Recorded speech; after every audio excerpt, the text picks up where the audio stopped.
Welcome to North Node, the yoga and astrology podcast. I'm Becky, a yoga teacher, astrologist, and businesswoman. And I'm Laura, founder of Soul Sanctuary Studios, yoga teacher trainer, and wellness coach and consultant. In this podcast, we'll be diving into down-to-earth but deep soul conversations. We'll explore how you can connect and stay on purpose with your true north alignment through the transformative lenses of yoga and astrology. Each episode is designed to inspire and guide you on your own journey towards self-discovery, self-love, and personal growth. We'd really appreciate it if you could leave us a 5-star review on your preferred podcast platform. Your support will help us reach more listeners who are looking for insightful discussions and meaningful connection.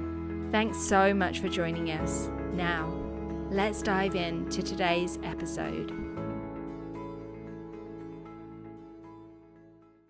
Okay, so the last episode that we did was very much around looking at the male and the female load and the imbalance of that and the impact that that was having both on men and women and children, and looking at, potentially where that comes from. And our kind of outcome was that the answer was not, as women are becoming more in their power, is not for men to become more masculine and then potentially into toxic masculinity. And we did quite a lot of talk around the difference between divine masculinity and toxic masculinity, and that divine masculinity being that men need to be now working towards divine masculinity, which is kind of embracing some of those more feminine qualities like emotional connectedness, emotional literacy, for example. What we didn't get to was looking more at the feminine and how that can also, we can be toxic feminine and we can be divine feminine too.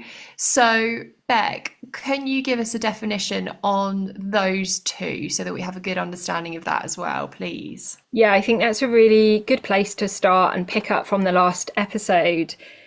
And, just to kind of dovetail that in, we talked about how men are often more in their wounded masculine, and that, that's kind of the world that we're living in.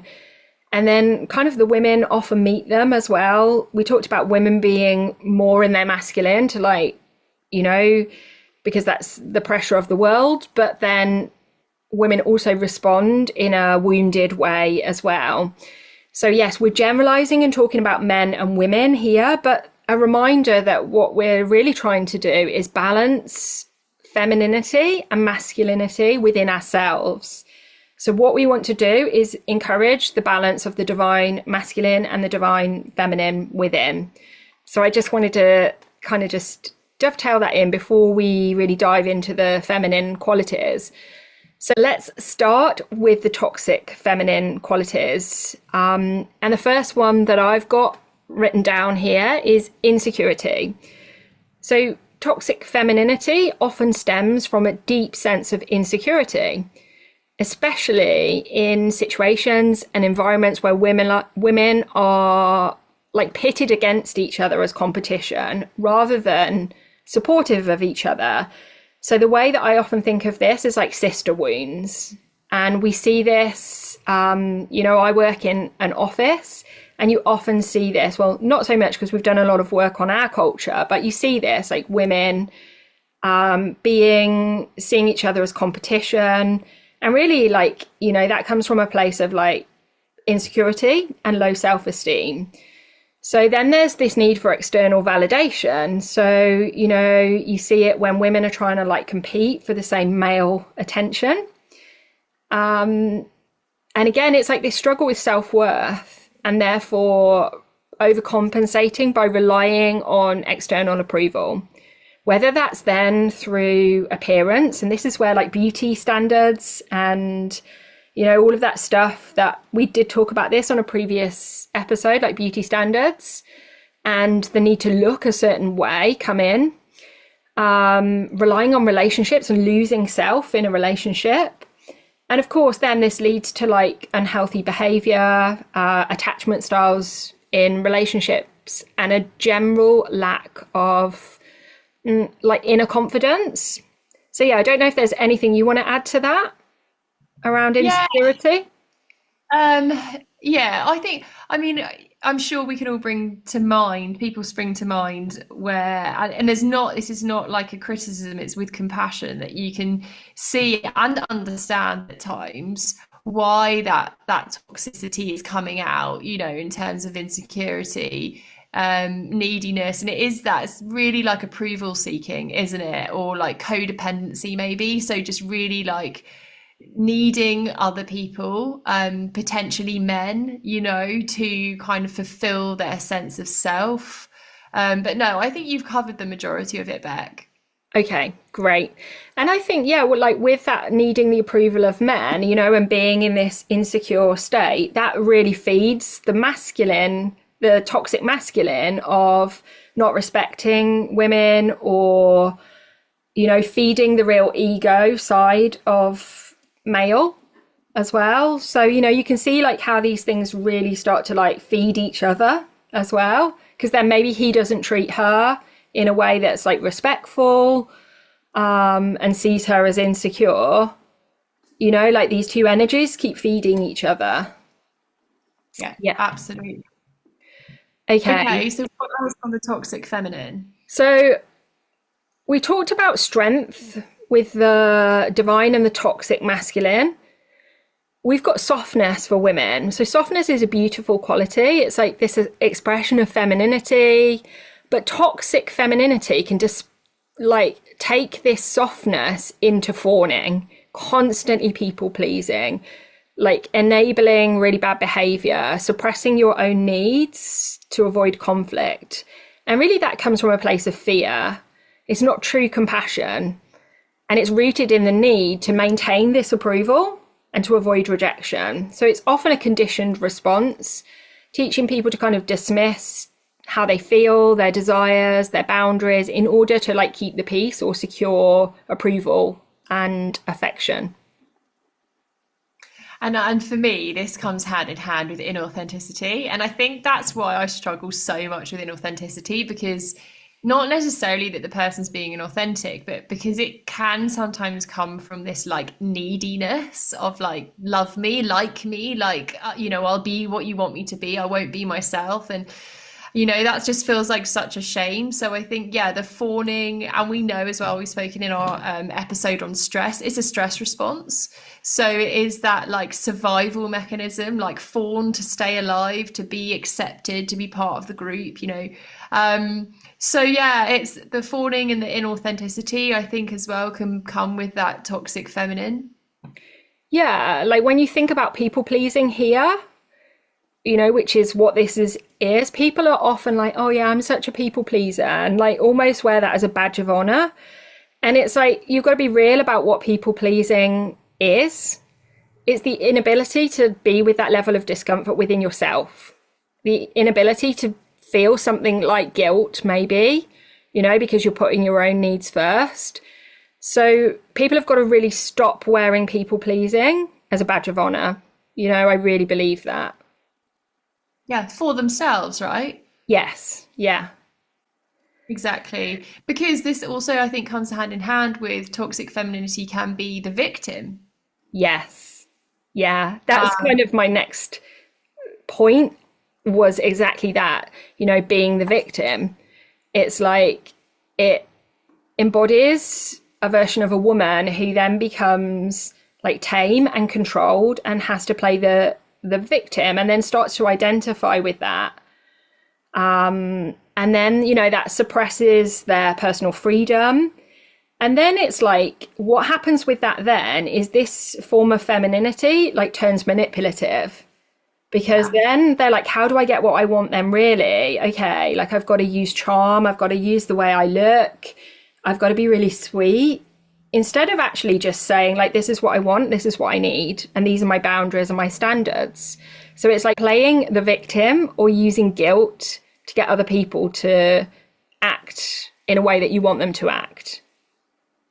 And I think this is where caricatures can be quite useful because you can build that kind of cartoon in your mind, and we all know what it looks like. You know, the woman that's just overdoing the makeup, overdoing the boobs, overdoing the flirting, overdoing the eyelash fluttering to get what they want. You know, that kind of victim but manipulative, like, character, which, although yes, that is extreme, and we will all have, you know, facets of that on a very, you know, small level, it's quite useful to keep an extreme in your mind to know what to, you know, ward against, basically, right?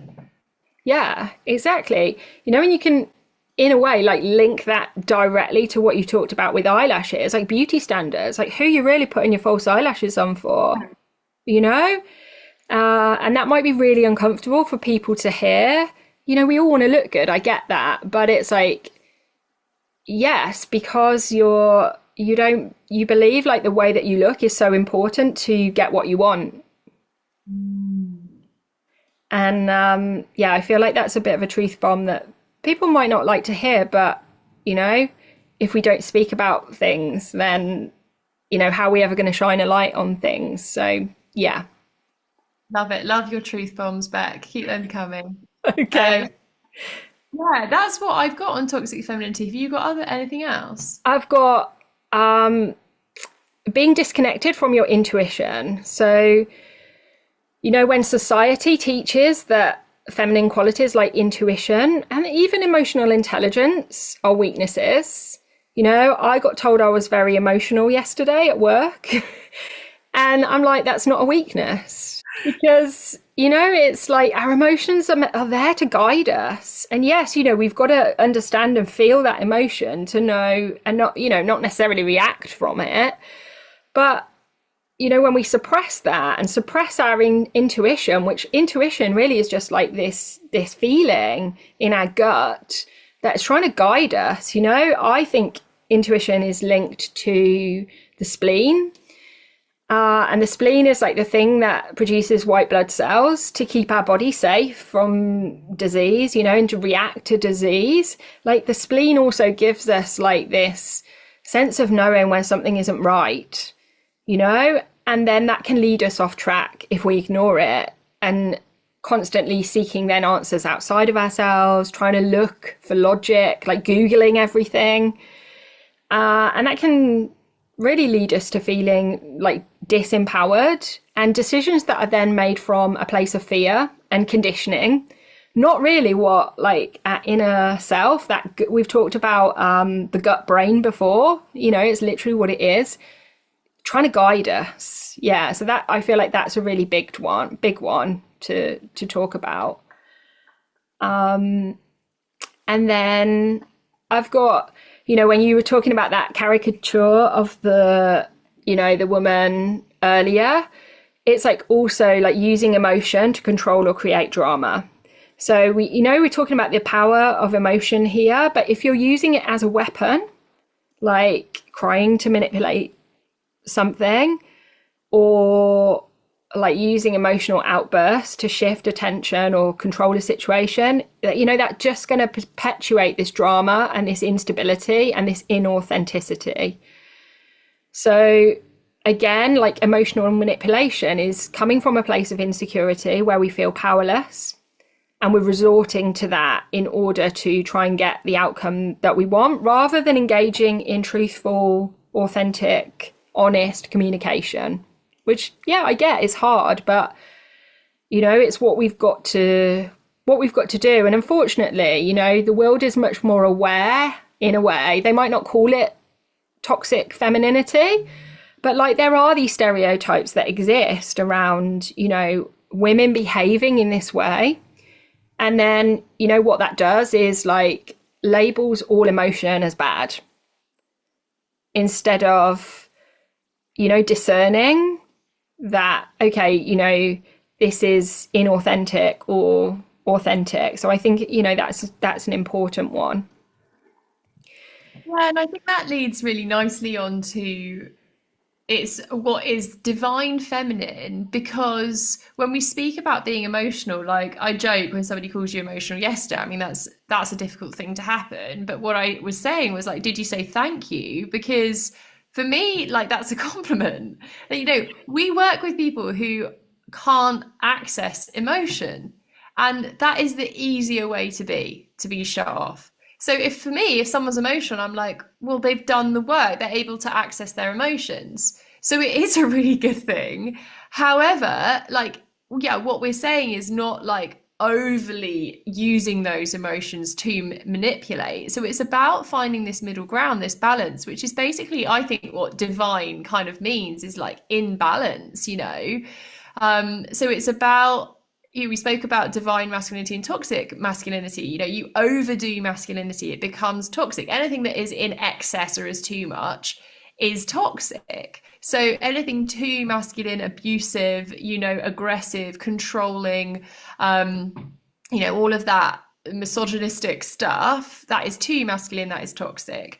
Anything that is too feminine, you know, needy, insecure, codependent, you know, manipulative, using your looks, all those things, too feminine is toxic. So the divine masculinity is like the strength with embodied emotionality or emotional connection. So then divine femininity, Beck, what does that look like?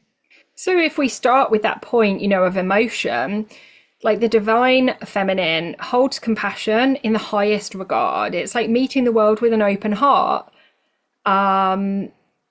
Like, and trying to meet the world like with a place of like, everyone is human, everyone is deserving of love. So it's like really understanding unconditional love and yeah, like seeing this interconnectedness of all things, which allows us to be empathetic, to like move with kindness and with true understanding of other people.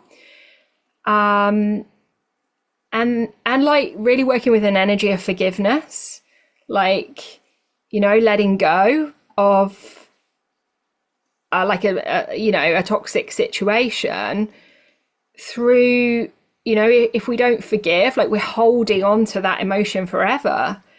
So it's through this sense of compassion that like there's this nurturing and this bringing everything back to wholeness. What is healing really? It's like bringing something back to wholeness. How do we do that? Like one act of kindness at a time. So it's like using emotion in a positive way to think, I like really feel that deeply.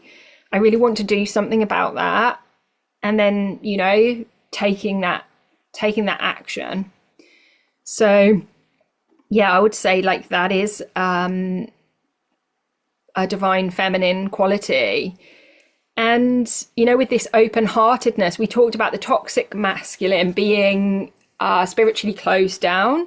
The divine feminine is so spiritually open. Her heart, her mind, her soul are receptive to, you know, the kind of mysteries of the universe. I think as women, you know, we are, you know, we're born with a womb, you know, that's what makes us a woman.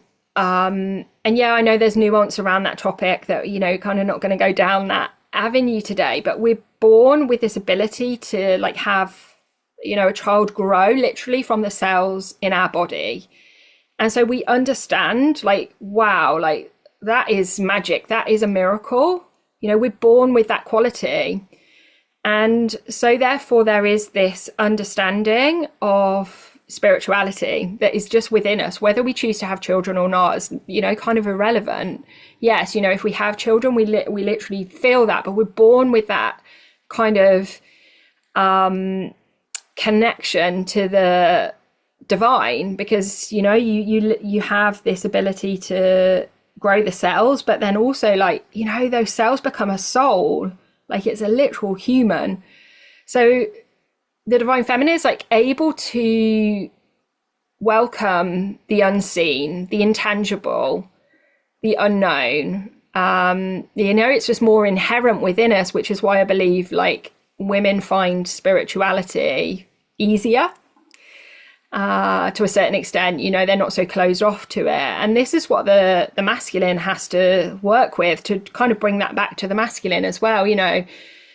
And I think we'll talk about that when we talk about like the origins of all of this in a little while. So I won't go down that avenue right now. So then the divine feminine is also connected to her intuition. You know, she, through this wisdom of her body, she knows that like there are certain things that transcend logic and reasoning. So she's able to use her intuition as her guiding compass, her sacred kind of knowing, allowing her to navigate life with clarity, even when the path ahead is unclear. It's like that real sense of trust because your intuition is guiding you, and then like trusting in the divine as well. Trusting your emotions, trusting that you feel something for a reason and using them as tools of wisdom rather than viewing them as like obstacles, like I don't want to feel sad or upset. It's actually going into that emotion. What's there for me? Why am I feeling like that? So yeah, those are some of the divine qualities, divine feminine qualities. Is there anything you want to add so far? Well, just that we're reminded every month of God, that yes. spiritual connection, which men just can't experience and won't be reminded of. Every single month we bleed, and that is the reminder that we are like life givers, and that as women we have that ability, and we are connected to life force in that way. And I know we were speaking back, during the week about some of the stats around like how much blood women lose in a lifetime over having their period, for their life, is absolutely incredible. And you think like if men were to have periods, what infrastructure would be in place if that was the same for them, Like what would be given for time off, or if that was a different structure? And for me, part of this like really respecting divine femininity is respecting the menstrual cycle and respecting the female body. And it's like as we continuously try to dismiss that and silence it and make it go away, is a representation of what we're trying to do to the feminine, really, in my eyes. And it's so sad when we see that women doing that to themselves, So, again, that is probably a rabbit hole for another day, but I just think, you talk about women being, that we have this awareness that we can create life, and that we're reminded of that every single month, which men just cannot be. That's just not, it's not their fault. It's just that we have that monthly reminder of our connection to the divine, and hopefully we see it that way. And, men's hormones work in a very, very different way. Yeah, and I read somewhere and it said like until as a collective, as a world, we start to respect women's blood that they lose every month, we also won't respect the blood that's lost in war and conflict either, because those two things are so connected. Women are so connected to the earth. We have our cycle, we have our inner spring, our inner summer, our inner autumn and winter. And I know we're going to probably go into this on a different episode, but it's exactly the same as Earth. Earth has those seasons. And so what that allows women to do through the divine feminine, if they allow the divine feminine, instead of shutting it all down, doing what the Tampax advert says, like carry on, go swimming, instead of like really revering that, we try and shut it down. Like it also makes us lose respect for the natural cycles of the earth, in favor of like, trying to control everything, trying to not have seasons within us. We almost try and do that on earth. We try and not have these seasons, and that just creates a real imbalance as well. And then Earth will respond to that too and have like more extreme weather, which is like exactly what we're saying. So, the sacred power of the feminine lies with this connection with our cycle, with the Earth, and knowing that intuitively it's this magical power that, allows us literally to create life. It's that productivity obsession, isn't it? It's like trying to continue to be productive or produce, and it's like women in that case, we're not going to be productive if we don't stick the tampon in and carry on, and again, we want to be productive in terms of the world, like we want to get as much out of it. So if we were to respect the seasons, then that wouldn't work, because we wouldn't be able to produce everything that we need to sell it. And this is what we're talking about in terms of like patriarchy, really, and how we are in a world which is led by the masculine at the moment, and that the shift that we're seeing is that it's becoming more feminine, which we're going to talk about next. I think just a reminder that the balance that we're looking for between these two is essentially, and I always love it when you talk about this, is like we need both. We are not dismissing the male here at all. And it is that, you know, you often say it, that the man is there to be the container for the women, so the masculine energy containing the feminine energy, and that we need that structure, but we also need the feminine energy within it. And it is the same as that yin and yang sign, isn't it? You know, for me, it's literally like the black and the white, and we get too toxic when we go either side of those. There's a dot in each one of them. It's like you gently mix them, and it's the gray that is that divinity. You know, it is the balance between the two. So it's like looking at women as trying to embody some of this masculine energy by creating, you know, structure, moving forward, empowerment, like we're doing, and then the men embodying some of the feminine energy, like emotional connection. And that's what we need from men right now. Like, gone mostly are the days where we need the man to be the hunter-gatherer now, because women are hunter-gathering. So what we need now, how women can feel held and connected, and protected, I should say, is by being connected emotionally to the man. So the man is now holding the woman like he was before, but now he's doing it emotionally rather than being the hunter-gatherer. So we still need to be held. It's just that the container has changed. It's no longer, you know, by that kind of literal provider, but instead it's by an emotional provision. And this is what we're going to see in relationships. You know, they will start to break down when the men continue to try and provide in the same way. Women have moved on, they're doing that providing. Men are either going to be out of a job, and women are going to feel like they don't need them unless men can provide in the way that women need now, which is emotionally. And this is why it's so important that men become emotionally connected for relationships, for women, but also for men, so that men don't feel redundant anymore. You know, men feel like they have purpose again because they're embodying this new way of being, which they've got to do because the world has moved on, right? Yeah, and realizing that they have emotions themselves, and you know, they need to do that work and feel their emotions and allow their emotions to guide them. Because if they're shut off, we're just going to keep making these stupid decisions that, you know, don't serve anyone, you know, in the long term. So yeah, and I think, you know, that also, you know, with this archetype of this woman who's like manipulative or like overuses emotion, it's not thinking that every time a woman is emotional that's what's happening, that they're crazy. That actually, no, we need to hold space for this. It's really important to understand how she's feeling. And you know what? Maybe I should feel some of that as well. Maybe I should become more emotionally intelligent, you know, and this needs to show up in the workplace. You know, you're right. Like if a man had a period every month, you know, and literally that was the same amount of time, the cycle as like a moon cycle, perhaps they'd be, you know, more open to like these things as well. So yeah. Okay, so let's talk about that then, like where has this come from? So hopefully we're kind of clear now on like divine and toxic, masculinity and femininity. So I think like why it's important is because we need to have empathy for this. It's really easy, and like there is anger behind it and we feel that energy. But you know, the way that we're going to alchemize this is by having empathy for why we are where we are and why we are the way that we are, both men and women. So what is the past and present of this? What is the kind of the journey that we've been on? Well, I think, you know, we have to look beyond the cycle of time that we know about, that's written in the history books in a way, because, you know, when we look at like religion, and religion has formed a lot of the structures that we have in the world we live in now. You know, we're really talking about Christianity, and, you know, some of the other religions as well. And they are like very masculine.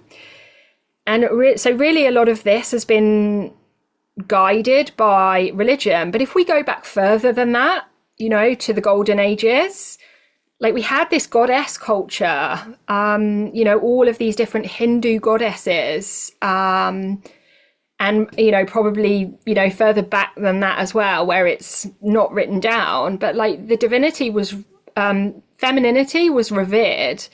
Each goddess, each Hindu goddess represented a different form of the feminine that was worshipped, But, when we were worshipping those goddesses, we were actually worshipping a certain aspect of femininity that was within ourselves.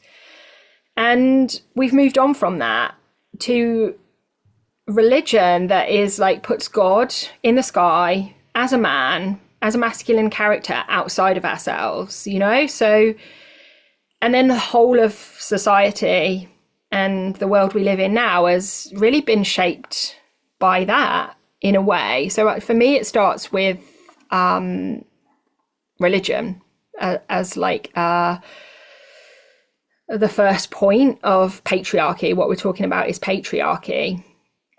And patriarchy is the root of our societal imbalance, and you read things about slaying the patriarchy, but really it's about finding a harmonious balance. And to do that, we've got to start to revere the feminine principles that, we've talked about.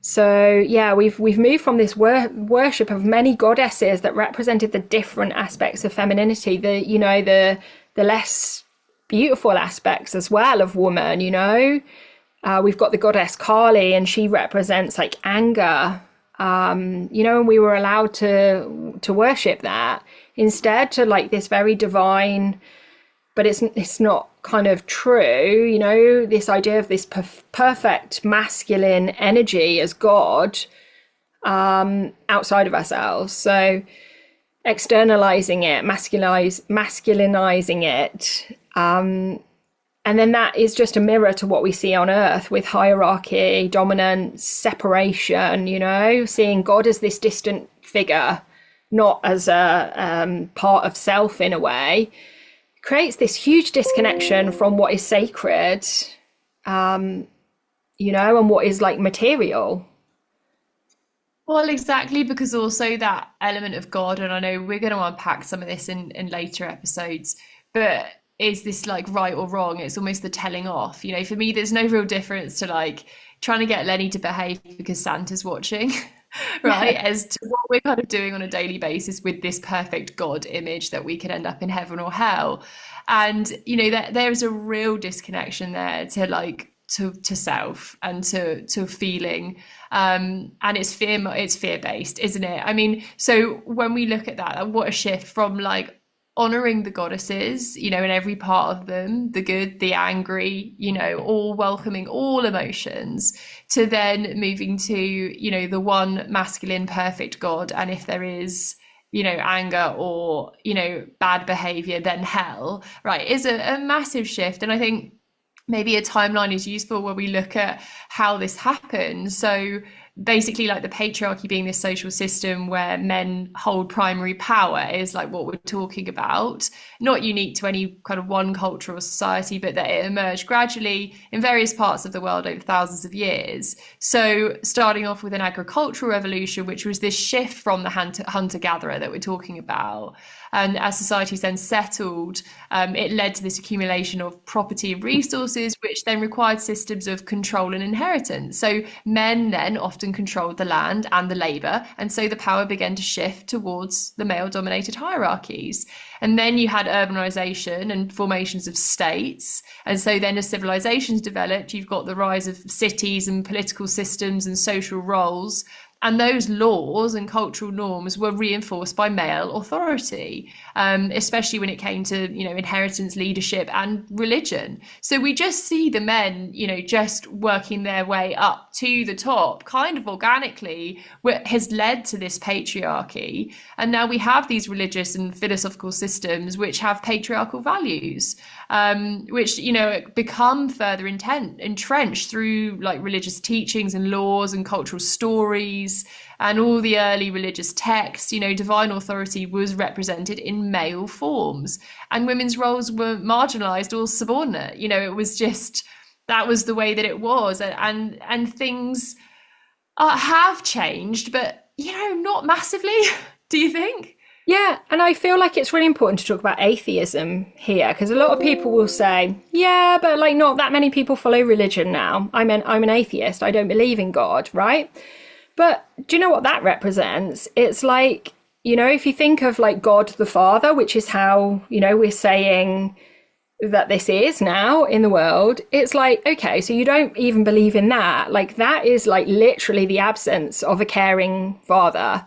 It's the absence of the divine masculine, literally. So yeah, like atheism to me represents the like experience of feeling abandoned, unseen, unsupported. Like we can't trust God because he's not even there. So like this is a wound as well that a lot of people carry in patriarchal society.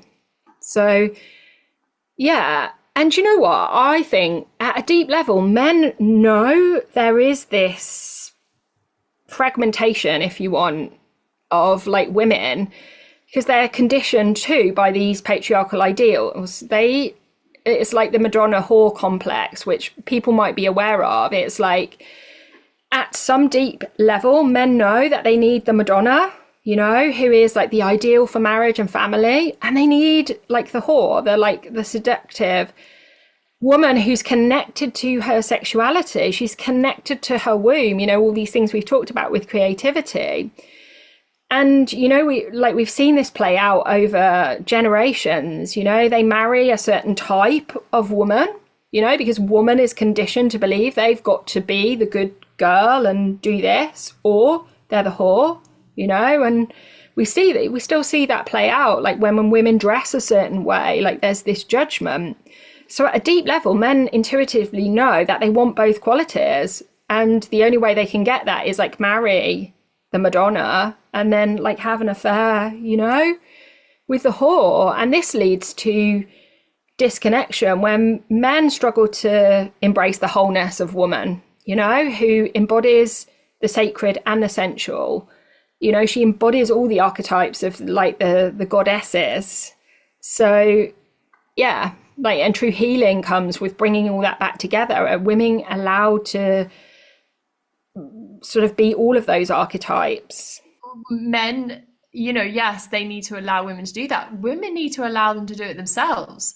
Yeah. And this is, I feel like such a big part of the journey now. And you're seeing a lot of it is like, there's a lot of work, isn't there, on like sexual expression and reconnection to self and pleasure seeking and all this stuff for women to reconnect with the inner goddess, like not have to just be the good girl or the whore, like, but actually that when we polarize like that, the two feel really far apart. But can we integrate the two so that we have this natural, healthy libido, right? All of that stuff is really good and healthy. But when we split them apart like that, it makes one like dirty that we don't want to do, and the other one, something that's so good and on such a pedestal that we're going to fall from grace. But actually it's embodying all of it, isn't it?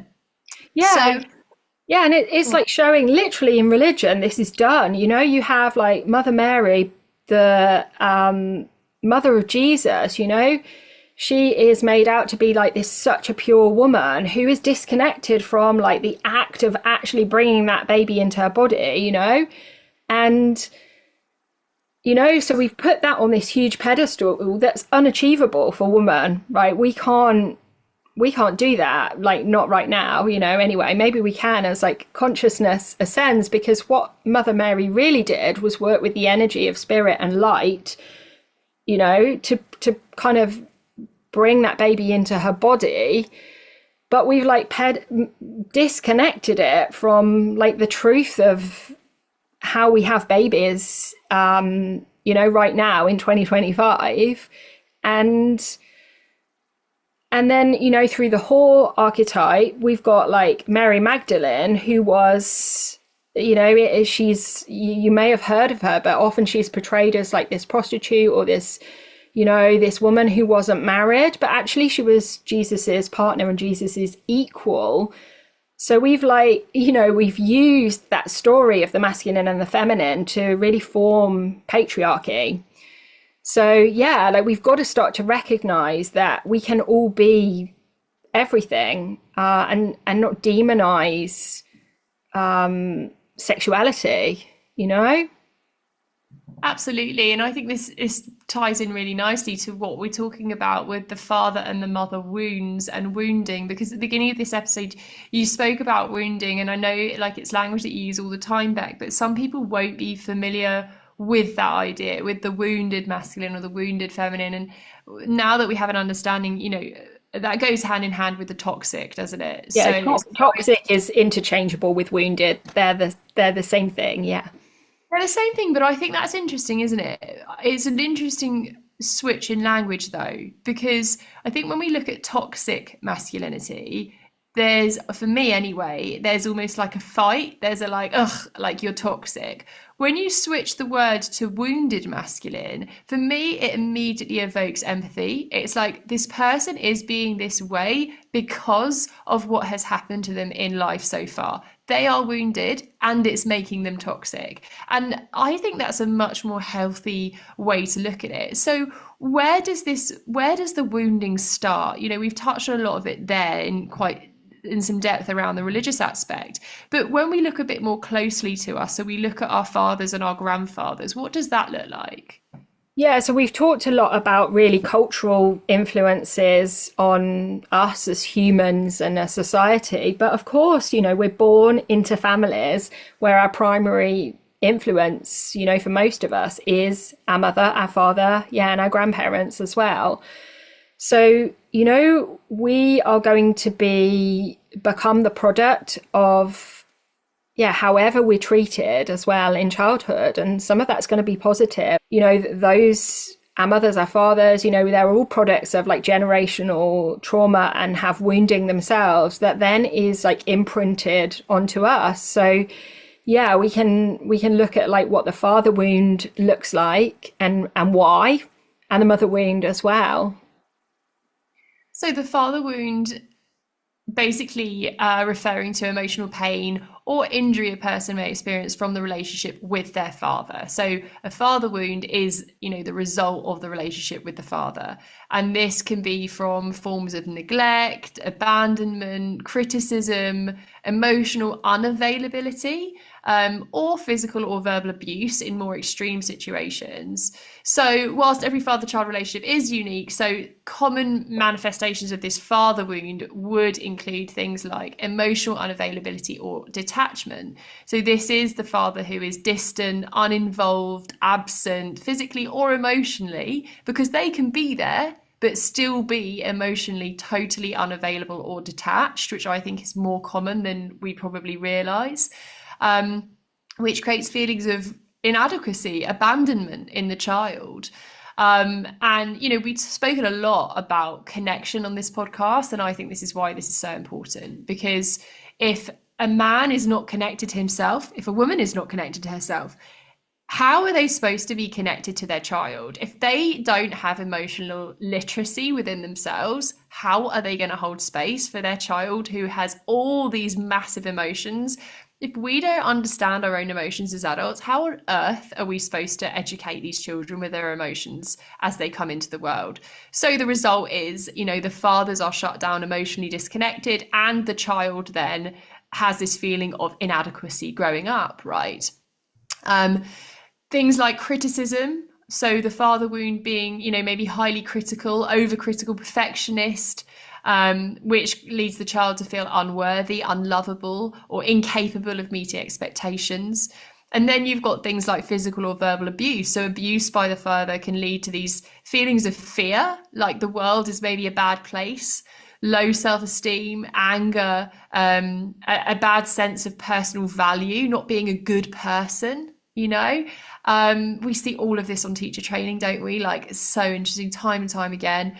And then inconsistency or unpredictability would be a father wound too. So, the fathers that just kind of come in and come out, like they're visitors almost, or unpredictable in terms of reaction. So 1 minute they're okay, maybe disconnected, and then like maybe they react really big. So there's this sense of like, I don't know what's going to happen, a lack of trust in others. So these are just some examples of father wounding, and then how that is either that show up as toxic masculinity or wounded masculinity. Anything to add, Beck? Yeah, I think it's to say like your dad, what we're born in, when we're born into a family, like your dad should be like this representation of like divine masculinity and like this safe container for you. And like if he hasn't been that, then yeah, like that's when these things show up. But I think it's also worth saying, and we did touch on it, but like everyone is kind of doing the best with the tools that they've got. So, it's kind of coming to terms with the fact that, maybe if some of this is like, bringing stuff up for you, is to think like your father probably didn't have mentors himself. Like, and, there has to be like, yes, like feeling all the feelings, this balance of that. But then I think moving on to acceptance to be, okay, like he didn't know any different, or he would have done better. And yeah, then not allowing yourself to be defined by that, right? So yeah, I think it's important to kind of add that in, and also to say like, your relationship with your father can often represent your relationship with God, or whatever you want to call it, like spirituality. So if your father was absent, that could lead you to just not trust the universe, not trust that everything's going to work out all right, or that there can't be a God, there can't be some greater spirit or power that is guiding us. If your father wasn't there. So yeah, I think this can like really show up for people. And as you said, we see it sometimes on teacher training, because you stand up on that mat to teach, and it brings up all your fear and your wounding. So yeah. And this is the exact journey that we see. I'm so glad you said that, Beck, because like we're literally looking at this on paper, textbook. What is, a father wound? How does it come about? What are the symptoms of it? Low self-worth, not feeling good enough. That is constant, isn't it? On the trainings, what we're working through. Difficulty trusting people, perfectionism, overachieving, because we don't feel good enough just as we are, because we didn't have that unconditional love. We had conditional love, and therefore those conditions continue through adult life. So only when I achieve am I lovable. And so we have to be perfect, otherwise we don't feel lovable. This coming from the father wound, this fear of rejection or abandonment. And so, causes control or withdrawal. And the only way to heal these father wounds is acknowledging them, bringing them into awareness, rewriting the narrative, just as you've said, acceptance, forgiveness, not in a way that allows or condones behavior, but forgives the grip of it on you. So, is kind of going, yeah, that happened. And that probably happened because his dad was worse, because that father's dad, my great-grandfather was even worse, because culture was that way, because it's no one's fault. It's a cultural shift that we're going through, and we are the output of that. And they were genuinely doing the best they could with the tools that they had, because otherwise they would have done better. And the way that I see it is literally my journey. I mean, my dad was he had drinking problems. I always feel I have a real thing about calling him an alcoholic. Maybe that's something that I need to work through, because he didn't call himself that. So it feels unfair for me to say that out loud, but that was my experience of it. Was very absent emotionally, completely absent. And so, I had absolute perfectionism, all of those low self-worth, etc., all of those results of the father wound. And the healing has been through my spiritual work, starting with my teacher training, on acknowledging it, understanding it, healing it, which led me to spiritual connection to do this work today, which I never would have done because I was spiritually cynical about it, because of the relationship that I hadn't healed with my father. So this is such a beautiful 360 here when we talk about this. So before we move on to mother wound, Beck, anything else you want to add on that? I think just to say, I was of the generation, I don't know if you were, but my mum, said to me, I was of the generation where she'd say, wait till your father gets home. Just, you do something that behavior maybe that she didn't want to tolerate. And her answer was wait till your father gets home. Thankfully, I have never said that to my children. So, it's something that, every generation maybe does it slightly better. And I'm saying that without blame for my mum, it's as we've said, like doing the best that you can with the tools that you've got. But yeah, like that then leaves on you, like, first of all, this sense of the masculine being the stronger character, that you should comply with whatever a man who is a father figure, that could be your boss, you know, or like your partner, whatever they say goes, or you're going to get like a smack, you know. So this is how it can then like leave that wounding on you, to then be always subservient to the male, you know. So, and then that can lead to like the toxic femininity that we've talked about, of fawning, of people pleasing, of thinking, okay, I always need to make the male happy. I don't want to like have that unpredictable behavior that seemed to like come from a place of not like it wasn't their own opinion. It was just because, oh, somebody said this, so therefore it must be true, you know?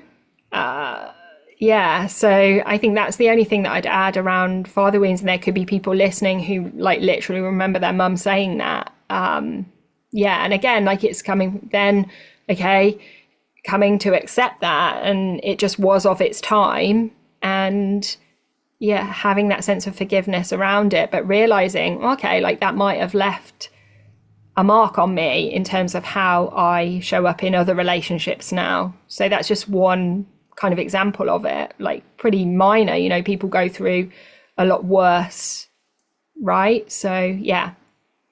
But really important, because what we're saying here is we are not shouting about this in a way that is blame, blame, blame.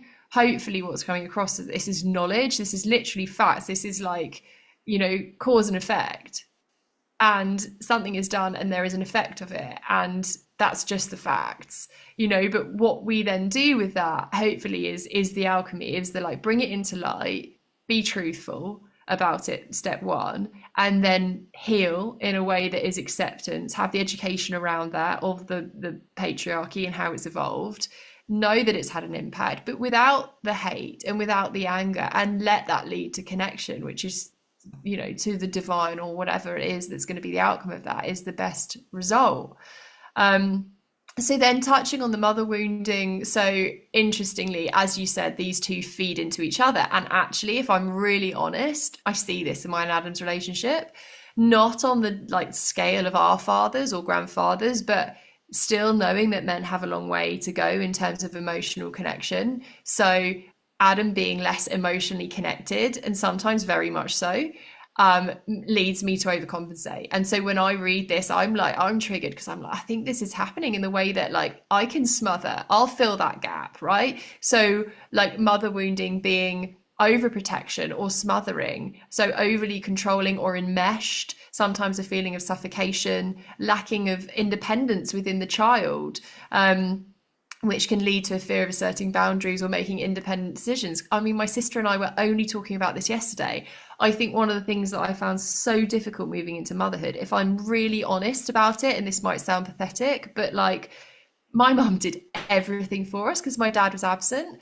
And so, you know, she did the cooking, and the way she did it, she didn't use an oven. Mum's a very Caesarea. She's like, right now, let's get it done. So everything was like in the pan. You know, she'd do all our washing. Even when I went to uni, and I know loads of people do this, they bring their black bags of washing home. Their parents still do it. Like, there was so much like smothering that when I then was like, my God, I've fallen pregnant, not only do I have to learn how to put a nappy on, which I've never done in my life, I'm actually gonna have to figure out how to use an oven and like do washing and stuff. Like, it was a huge shift for me just on a personal level, never mind adding a baby into the equation. And it just makes me laugh that like our last episode, New Year's resolutions, is like, I was like, I think I grew up because I think I've basically been trying to grow up. And it's like, we see this, and, you know, we talk about the South Node and the North Node. It's like Capricorn is like independence, like in my North Node, like growing up, like taking responsibility. That's something that didn't happen because my father was absent, my mother overcompensated, and I was smothered and then didn't have any self tools to look after myself. So you can really see how these things play out. Mother wounding continuing as could be emotional unavailability. So maybe she's distant instead of smothering, or maybe she's critical or dismissive as well, inconsistent care. So quite similar to the father wounding in some ways, abandoned or abusive. So the result of mother wounding can be difficulty with boundaries, people pleasing, low self-esteem, emotional overload because struggling to manage their own emotions, right? Which is definitely something that I experienced too, which has led me to this work. And again, the healing is the same in the way that it is acknowledgement, bring it into the light, be honest about it, and then learn actually self-nurturing, learn self-care for mother wounding, learn to look after yourself, reparent yourself. I often say that yoga reparented me, and I really mean that. It taught me the tools to self-soothe and look after myself, psychologically and also physically. So reparenting yourself through therapy and support. Therapy is often a huge part of this, and forgiveness. Just as with the father wound, this being a key aspect of healing, not meaning that you excuse any harmful behavior, but allowing yourself to release that resentment and take back your personal power, So I hope that kind of covers, does it, the father and the mother wounds. Anything you want to add to mother wounding, Beck? No, I don't think so. I think you've covered it all off, really. Yeah, there's nothing I'd add.